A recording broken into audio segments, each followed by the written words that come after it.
Hello, আসসালামু আলাইকুম guys. তো আমি আসলাম আমার চারাতে খুল মারার জন্য। তো আপনারা দেখেন কিরকম খুল মারবেন।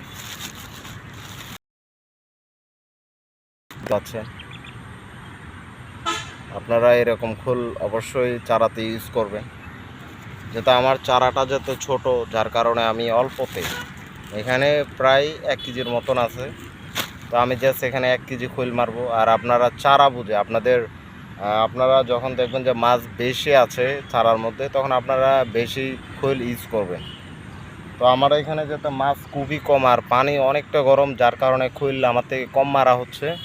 পরবর্তী যখন ইনশাল্লাহ বৃষ্টি হবে তখন আমি খৈল একটু বেশি করে মারবো। তো জাস্ট আপনাদেরকে দেখানোর জন্যে আমি জাস্ট এটা করলাম।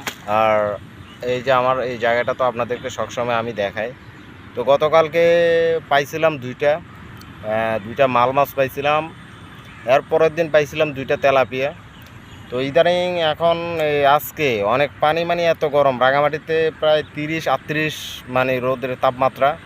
তো যার কারণে মাছ আজকে খুবই কম খাইছে। আর এমনি চারাতে প্রচুর পরিমাণ বুড়ি আছে, কিন্তু মাছ এখনও খাচ্ছে না, যার কারণে পানি গরম। আর এখানে ছোট মাছ বেশিরভাগ আসে, তো যার কারণে বড় মাছ আসতে পারে না, পানি গরম যে কারণে আসতে পারতেছে না। ছোট মাছও খুবই কম আসে।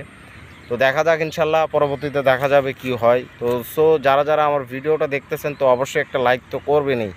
আর যদি এসব ভিডিও যদি আপনারা যদি দেখতে চান, তাহলে অবশ্যই আমার এখানে বিভিন্ন রকমের মাছের ভিডিও দেওয়া থাকে।